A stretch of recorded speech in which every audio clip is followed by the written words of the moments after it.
전주 가는 길. 아침부터 머리가 띵하니 약간의 두통이 온다.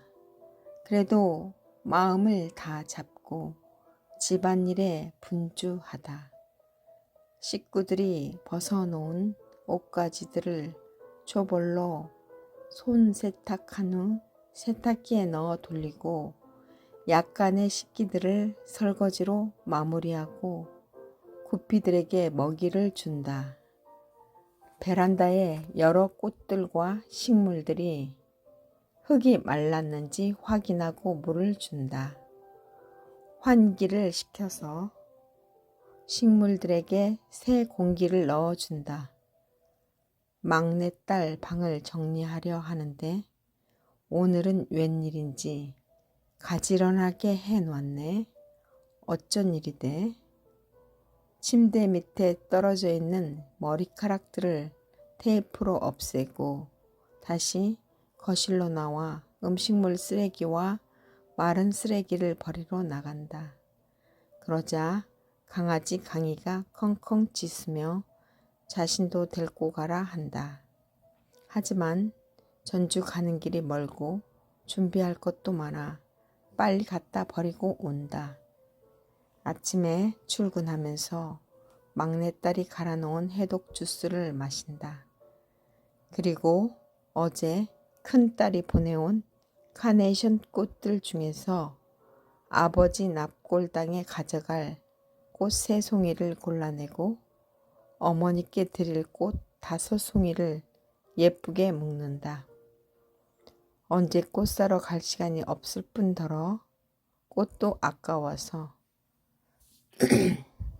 참 아까 베란다에 물을 주면서 보니 작년 겨울에 죽어 있는 것 같이 줄기만 있던 팝콘 수국나무에서 잎이 나고 꽃송이들이 뽀글뽀글 붙어 있는 것을 보니 참 기특하다는 생각이 들었다. 가는 산세레비아 종류인 나무에도 꽃봉오리가 길게 맺혀 있고 행복나무 꽃에도 종 모양의 예쁜 꽃이 2송이가 피어 있어 흐뭇했다. 주방으로 가서 국그릇이 있는 미역국을 작은 냄비에 옮긴 후에 친정에 가져갈 국들, 그동안 조금씩 얼려놓았던 과 고등어랑 생선들을 스티로폴에 넣고 과일도 담고 캐리어에 옷가지를 넣으니 강이가 왔다 갔다 하면서 바라본다. 마치 또 어디 가는군 하는 듯이. 강이가 안쓰러워 잠깐이라도 꽃바람을 넣어주러 아파트 마당에 풀어주었다. 전주에 어머니 보러 간다고 작년 겨울에 현금을 털어서 차를 사놔서 아무 염려 없다. 어머니에게 언제라도 갈 수 있게. 친정 아버지가 살아계셨을 때 하시던 말씀이 귓전에 들리는 듯하다. 부모님 살아계실 때 자주 오라던. 지금 아버지는 아니 계시니 어머니라도 자주 보러 가야 하는데 여의치가 않다. 고속도로에서 차를 타고 달리면 마음이 시원해진다. 때는 5월이라 산천이 온통 초록 바다 같다. 앞에 보이는 산은 마치 북한에 있는 금강산 못지않게 산세가 수려하다. 제주도의 성산 일출봉 같은 모습도 있고 울릉도의 나리분지 같은 모양도 있고 월출산의 기암 절벽이 보인다.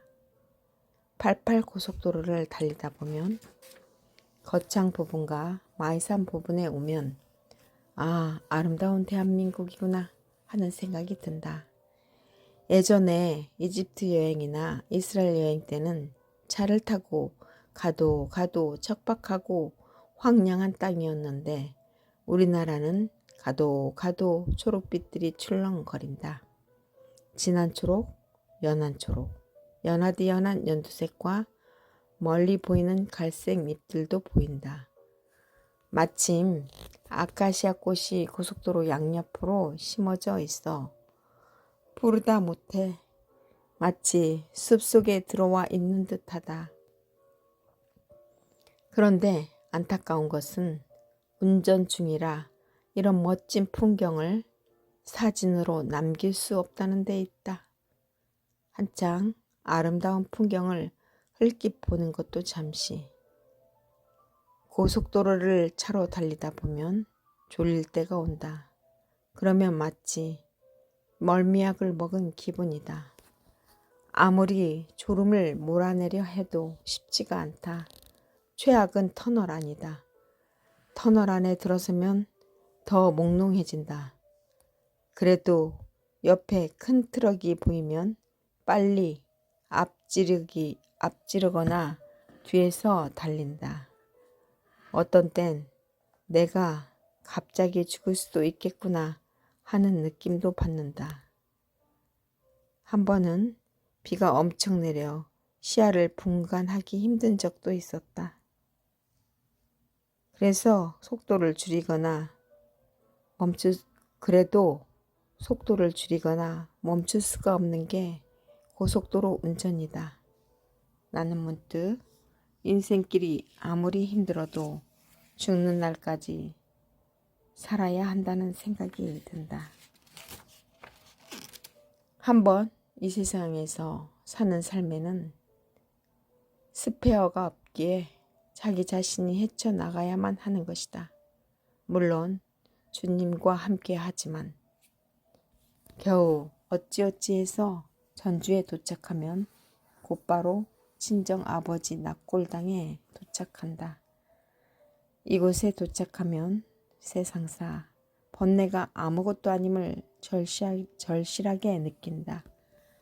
아버지는 살아생전에 당신 자신이 선산에 묻힐 거라 생각하셨는데 자식들은 아버지를 불에 소각해서 이런 작은 단지에 넣어 좁은 공간에 계시게 하니 하긴 죽으면 육체의 의미가 아무것도 아니지만 그래도 서글퍼진다. 잠시 카네이션 꽃을 테이프로 돌에다 붙여놓고 발길을 돌린다. 주변의 모습이 왠지 더 스잔하게 느껴진다. 그리고 어머니가 계시는 요양원으로 불이 나게 향한다. 요즘 어머니는 치매가 점점 심해져 가고 있다. 그래서 내가 가야만이 집으로 모셔와서 외박을 할 수 있다. 이제 요양원에 가신 지가 1년 가까이 되어 간다. 오빠 집에 도착해서 휠체어를 타시고 가까운 식당에서 숯불구이로 돼지고기를 드셨다. 오랜만에 바깥 풍경을 보시며 좋아라 하셨다. 그 다음 날에 고산 대하리 근처에서 식당을 하는 친척 언니 집에 가서 삼계탕과 빠가사리 매운탕을 드셨다. 어머니는 한 번씩 뿌념처럼 에고 내가 너무 오래 살아서 너희들이 못할 일을 한다 하며 미안해 하신다. 하지만 어머니가 살아계시니 먼 곳이라 생각 않고 고향 전주에 오게 되고 그래서 형제 자매도 만나게 된다. 사람들이 말하길 부모님 살아계실 때가 고향에 자주 오게 된다는 말을 한다. 포항 오는 길에 남원 춘향제를 잠깐 보게 되었다. 교회 친구로 춘향제 집행위원이라 해서 친구 얼굴도 잠깐 보고 예쁜 풍광들을 보고 싶어서 잠시 남원을 거쳐서 오는 중에 지리산 산자락을 보자니 감회가 새로웠다. 젊었을 때 가야금 선생님과 같이 간 지리산 천왕봉에서 사람들이 많아 서로 헤어져서 나는 어찌어찌 내려오고 선생님은 법계사로 넘어가 왕복으로 걷다가 발톱이 빠져버렸다는 소리를 듣고 얼마나 미안했던지 지금은 결혼을 해서 아이들 엄마가 되었겠지. 그때가 좋았던가? 부모님이 젊으셨을 테니 산천이 너무 눈부시게 초록초록하니 잠시 마음이 젊어진 듯하다. 운전하다가 친정아버지가 부르셨던 구름도 울고 넘는 저 산 아래 그 옛날 내가 살던 고향집에 지금은 어느 누가 살고 있는지 나도 흥얼거려 본다. 전주 가는 길은 참 정겹고도 고난의 길이다.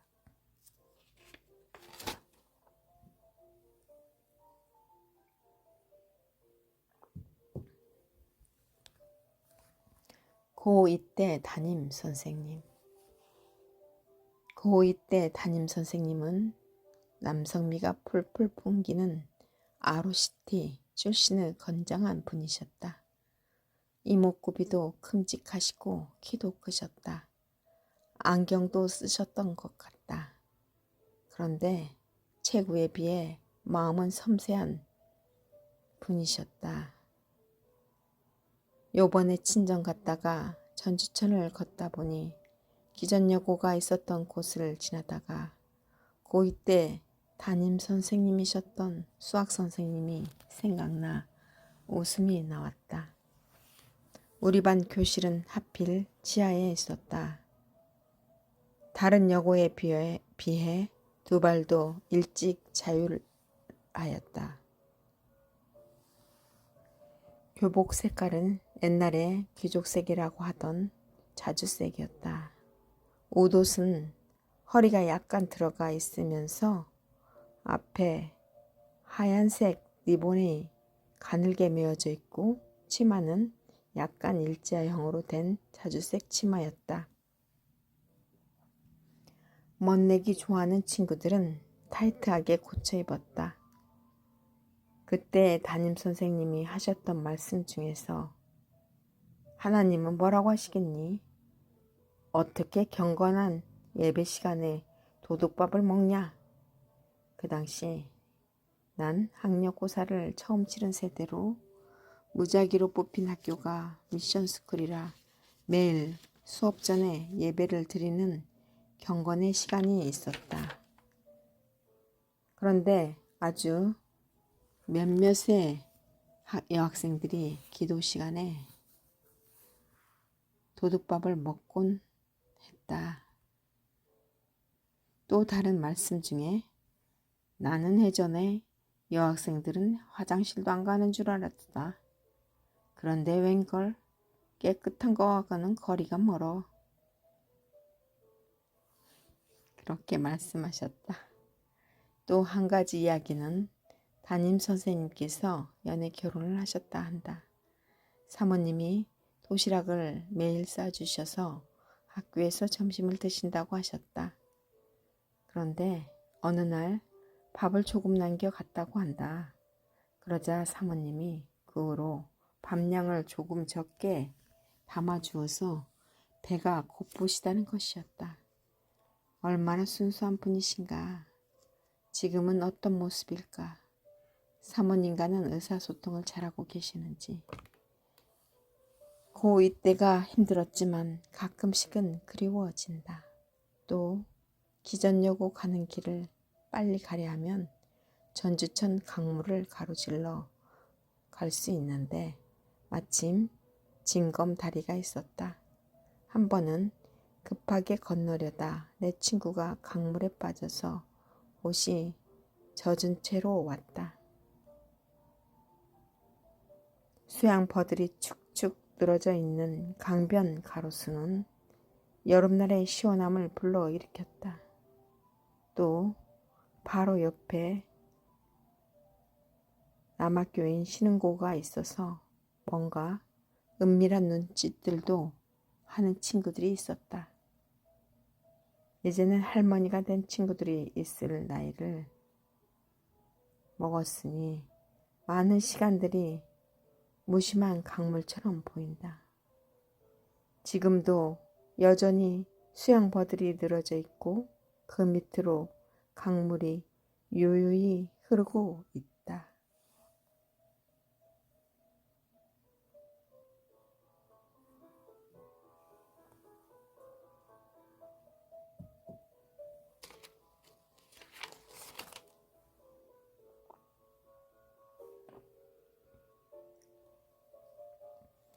전주 가는 길.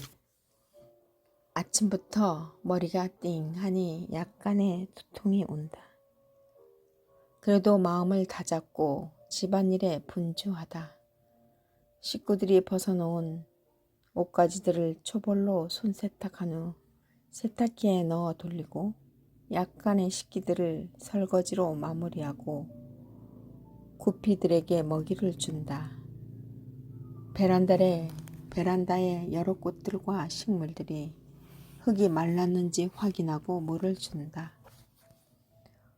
환기를 시켜서 식물들에게 새 공기를 넣어준다. 막내딸 방을 정리하려 하는데 오늘은 웬일인지 가지런하게 해놓았다. 어쩐 일이래? 침대 밑에 떨어져 있는 머리카락들을 테이프로 없애고 다시 거실로 나와 음식물 쓰레기와 마른 쓰레기를 버리러 나간다. 그러자 강아지 강이가 컹컹 짖으며 자신도 데리고 가란다. 하지만 전주 가는 길이 멀고 준비할 것도 많아 빨리 갖다 버리고 온다. 아침에 출근하면서 막내딸이 갈아놓은 해독 주스를 마신다. 그리고 이제 큰딸이 보내온 카네이션 꽃들 중에서 아버지 낙골당에 가져갈 꽃 3송이를 골라내고 어머니께 드릴 꽃 5송이를 예쁘게 묶는다. 언제 꽃 사러 갈 시간도 없을 뿐더러 꽃도 아까워서. 참, 아까 베란다에 물을 주면서 보니 작년 겨울에 죽어있는 것 같이 줄기만 있던 팝콘 수국 나무에서 잎이 나고 꽃송이들이 뽀글뽀글 붙어있는 것을 보니 참 기특하다는 생각이 들었다. 가는 산세베리아 종류인 나무에도 꽃봉오리가 길게 맺혀 있고 행복나무 꽃에도 종 모양의 예쁜 꽃이 피어 있어 흐뭇했다. 주방으로 가서 국그릇에 있는 미역국을 작은 냄비에 옮긴 후에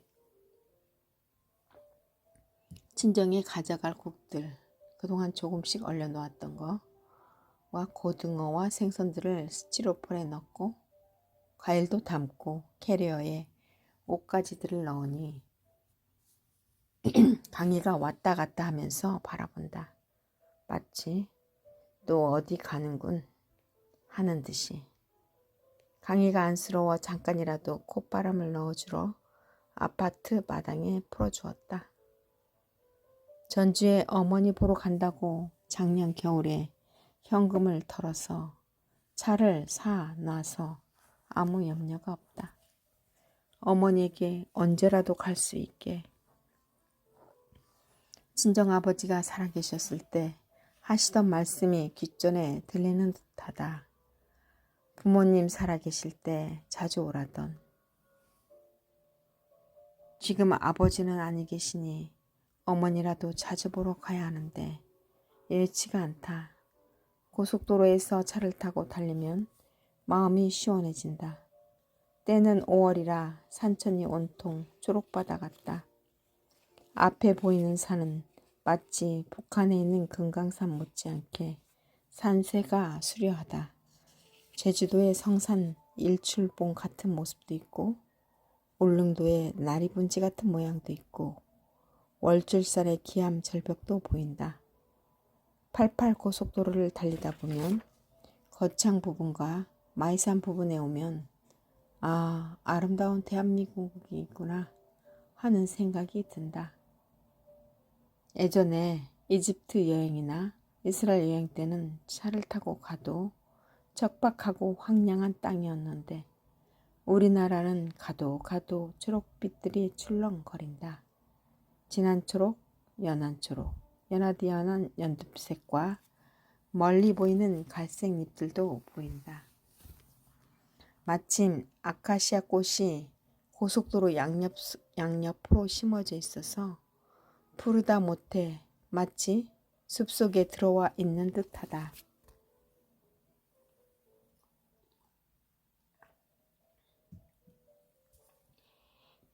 그런데 안타까운 것은 운전 중이라 이런 멋진 풍경을 사진으로 남길 수 없다는 데 있다. 한창 아름다운 풍경을 흘기 보는 것도 잠시. 고속도로를 차로 달리다 보면 졸릴 때가 온다. 그러면 마치 멀미약을 먹은 기분이다. 아무리 졸음을 몰아내려 해도 쉽지가 않다. 최악은 터널 안이다.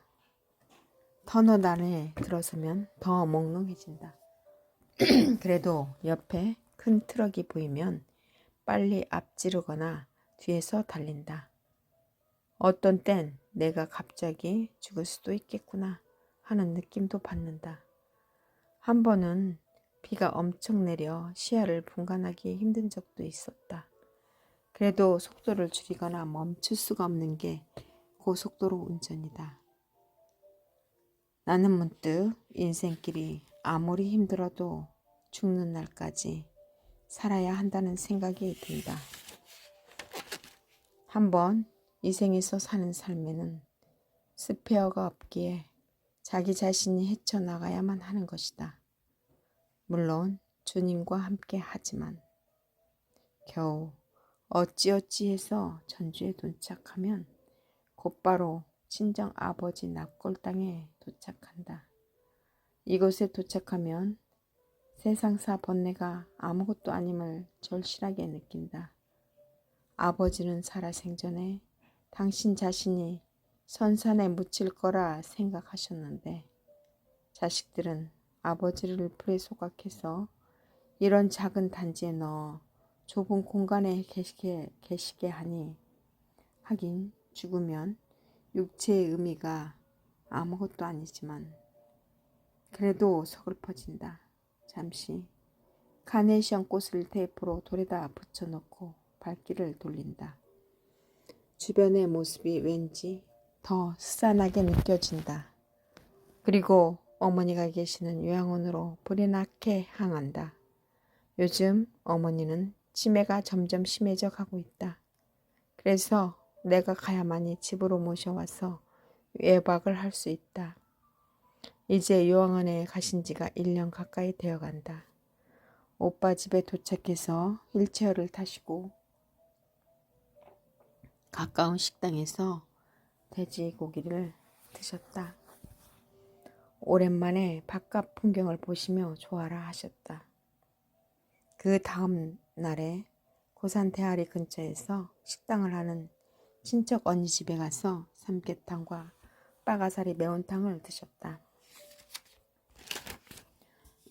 어머니는 한 번씩 푸념처럼 에고 내가 너무 오래 살아서 너희들이 못할 일을 한다 하며 미안해 하신다. 하지만 어머니가 살아계시니 먼 곳이라 생각 않고 전주에 오게 되고 그래서 형제 자매도 만나게 된다. 대부분 사람들이 말하기를 부모님 살아계실 때가 고향에 자주 간다는 말을 한다. 포항 오는 길에 남원 춘향제를 잠깐 보게 되었다. 교회 친구로 춘향제 집행 요원이라 해서 친구 얼굴도 잠깐 보고 예쁜 풍광들도 보고 싶어서 잠시 남원을 거쳐서 오는 중에 지리산 산자락을 보자니 감회가 새로웠다. 젊었을 때 가야금 선생님과 같이 간 지리산 천왕봉에서 사람들이 많아 서로 헤어져서 나는 어찌어찌 내려오고 선생님은 먹개사로 넘어가 왕복으로 걷다가 발톱이 빠져버렸다는 소리를 듣고 얼마나 미안했는지. 지금은 결혼을 해서 아이들 엄마가 되었겠지. 그때가 좋았던가? 부모님이 젊으셨을 테니.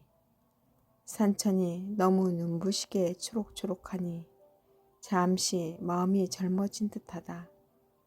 운전하다가 친정 아버지가 부르셨던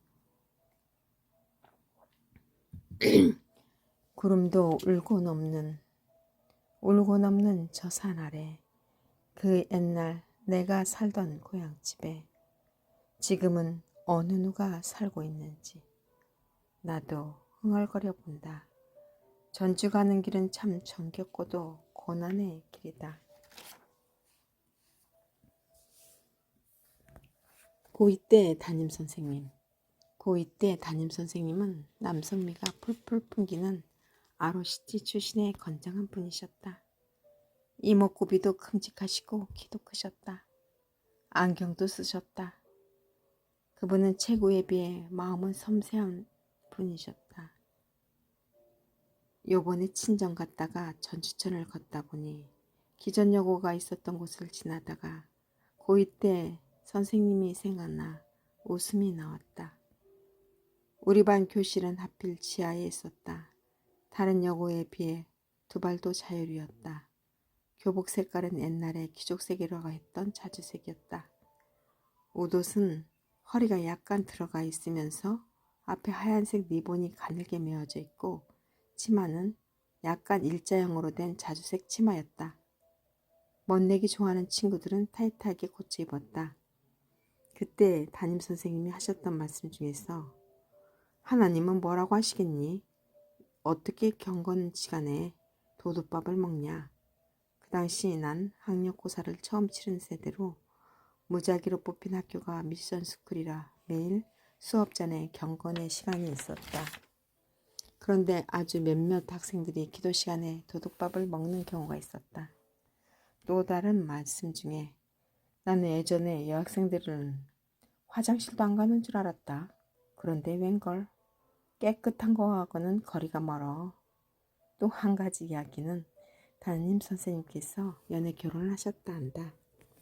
사모님이 도시락을 싸주셔서 학교에서 점심을 드신다 하셨다. 그런데 어느 날 밥을 조금 남겨갔다고 했다. 그러자 사모님이 그 후로 밥량을 조금 적게 담아주셔서 배가 고프시다는 거였다. 얼마나 순수한 분이신가. 지금은 어떤 모습일까? 사모님과는 의사소통을 잘하고 계실까? 고2 때가 힘들었지만 가끔씩은 그리워진다. 또 기전여고 가는 길은 빨리 가려 하면 전주천 강물을 가로질러 가야 하는데 마침 징검다리가 있었다. 한 번은 급하게 건너다가 내 친구가 강물에 빠져서 옷이 젖은 채로 왔다. 수양버들이 축축 늘어져 있는 강변 가로수는 여름날의 시원함을 불러일으켰다.